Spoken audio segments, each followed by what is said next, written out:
If you would like to help support the channel, check out our links on our homepage. You can subscribe and follow our Instagram for all the latest channel going-ons, or click on our Ko-fi link to make a donation. You can also click on our Goblin Gaming affiliates link. They sell Games Workshop, gaming mats, terrain, accessories and many more items. And of course, Adeptus Titanicus, all at discounted rates. Anything you buy, using the link, the channel gets a little in return. Thanks very much and enjoy the show.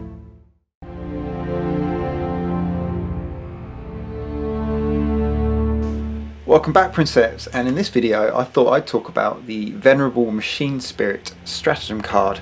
That came with White Dwarf issue 458. It was a while ago now, so I can't remember what month it was.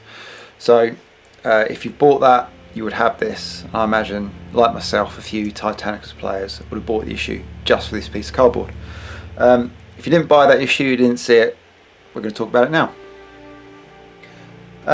So it's a very, it's a good card. It's obviously got some great traits and a little downfall as well, but I think the pluses outweigh the bad points. It's 2 stratagem points, which I think is really good value for money. Should it be 3? Don't know. Maybe for an event? We'll see. So it is powerful. Is it an auto take? I think in a lot of games where you're turning up to a club or a one-off game, going to an event, you'll see this stratagem used quite a lot. It's a good all-rounder. So what does it do? Play this stratagem in the first strategy phase of the battle. The player chooses one of their titans that is not a titan of legend or a side titan. For the remainder of the battle, that titan increases its weapon skill and ballistic skill value by 1 to a maximum of 2+. In addition, it may be issued emergency repair and charge orders without the need to make a command check. However, reduce the titan's command characteristic by 3 to a maximum of 10+. If at any point during the battle the titan fails its command check to quell the machine spirit, the belligerent result is automatically applied. Do not roll on the awakened machine spirit table. So obviously the plus points is the increased ballistic skill and weapon skill, and in a game which is reliant on you hitting your enemy at long and short range, this is obviously an excellent boost. The negatives increases your command value. So depending on what titan you have, and we'll look at the different titans in a second. If you want a titan that you want to be giving orders to, or there's a situation where you want to give an order, this could be a crux. It's obviously going to make that a lot more difficult. Increasing your command characters by 3 is a lot, and like I say, we'll look at the individual titans in a second. Emergency repaired orders without having to roll, that negates that that issue with the high command, and emergency repairs are actually quite important in this game, especially if it's the difference between losing or saving a titan. So that's actually pretty good. And the charge as well, which is obviously a very powerful move in the game. A long bomb charge, not having to roll in the clutch with a titan that's got +1 to its weapon skill is going to be particularly useful as well.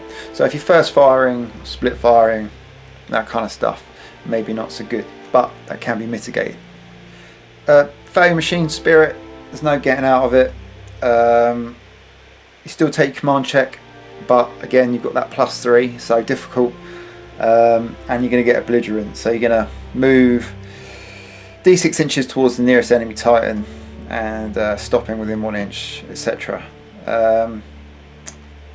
If you do finish within 1 inch, you do get to make your smash attack. If not, it's just going to pull you closer to the nearest enemy, so could be great, could pull you out of position. So it's a mixed bag, that one. So that's the card. Let's have a look at the different titans and how it may or may not affect you, or whether you want to take it, what kind of loadouts, that kind of thing. So we'll start with the Warhound. Now for me, if you've got a sort of generic mana pool, which is sort of mixed titans, I don't think you'll be putting this on a Warhound ever. There's just better options, and I'll cover those. But yeah, I don't think you'll see this on a Warhound often. If you have an all Warhound mana pool, Lupercal or something, or Audax, if you take an Audax, you might take it. You might want a sniper Warhound with lasers and plasmas. It will help the plasmas at long range. A dual wielding plasma Warhound maybe, but with a Warhound, even if in a all Warhound list, I might think there would be better things to spend 2 stratagem points on. So be interested to hear what you think about that. So on the Warhound, your command is going up to 8, which is really difficult to get any orders off at all. Again, it's one of the reasons why I would probably not see it on a Warhound. But again, there are definitely better options. Moving on to the Reaver. Yeah, I think this is a really good stratagem for a Reaver. I think it's excellent for a gunboat Reaver, especially one that's got good short range weapons that get extra bonuses, weapons that even at short range, even getting them 2 inches, are really good with that increased weapon skill. You don't need close combat weapons. It's almost wasted on a close combat Reaver because the chain fists and the power fists are giving you good increased bonuses to hit anyway. I feel they'd be better on the guns, more attacks. Obviously smash attacks can be very good. A Reaver's quite versatile, so you can play a whole game with a Reaver and not necessarily want to give it orders because you'll want to move it into position, I think, and not having to worry about rolling for emergency repairs is good for this anyway. Makes the laser blasters, Disco Reaver, more accurate, long range, going from 4s to 3s, so you could kit them out with that and see them work better, especially with Mortis, first turn, Warmaster's Beneficence, and getting those hitting at 3s, obviously that's in no cover for the Reaver. So your command goes up to 7, so if you do want to get any orders off, you're going to have to be rolling 7 or more on a d10, so again, orders not so much. Warbringer, so yeah, not bad. Obviously getting that boost for the ballistic skill. Other than the smash attack, the Warbringer isn't really a super up close kind of Titan in my opinion. A Reaver will do it better. So you're spending 2 stratagem points for increased ballistic skill, but you're not getting really the advantage of the weapon skill in my opinion. It doesn't have any close combat options anyway.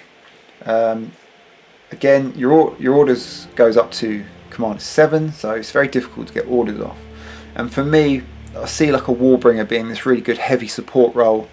So split fire and first fire are maybe orders you want to use with a Warbringer more so than a Reaver. More of a sit back roles where that Reaver has that, you can build it to have a real dual purpose with such a different array of weapons. So the Warbringer, for me, yeah, maybe, but for me the Reaver is the top choice at the moment.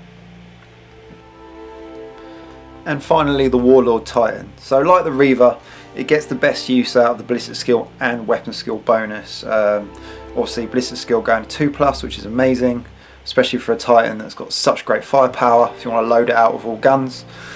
But if you want to give it that claw, the weapon skill goes from 5+ to 4+, and then the bonus for the claw itself. So it's going to be much more efficient with its melee powers.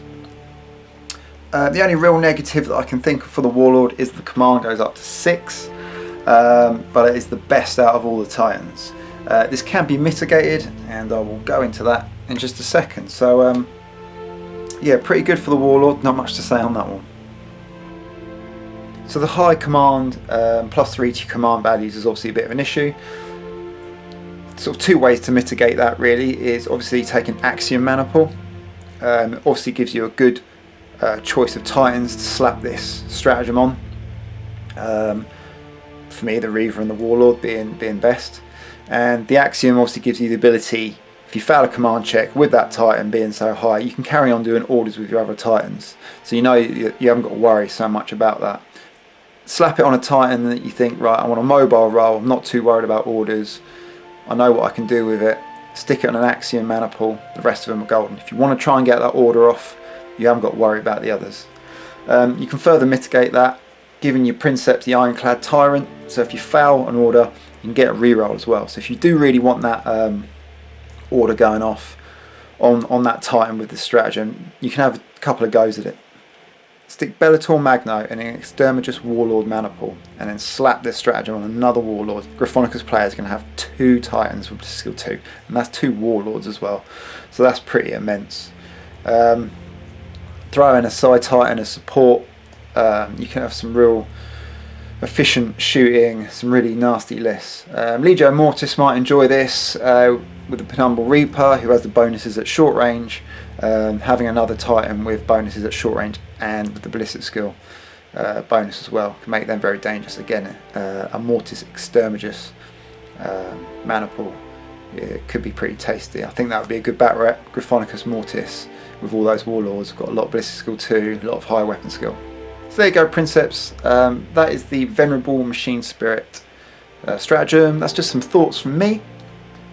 Stick in the comments what you think, some good combinations or how you'd like to use it. I think it's a very strong stratagem. I think in the UK, when we can start playing games again, I think you'll see this being thrown all around the table for those that got the White Dwarf. And even if you didn't, I mean, who's not going to let you use this stratagem? Stick it on a post-it note, it'll be fine. So thanks again, Princeps. That's another video, it's another SOP, and I will see you next time.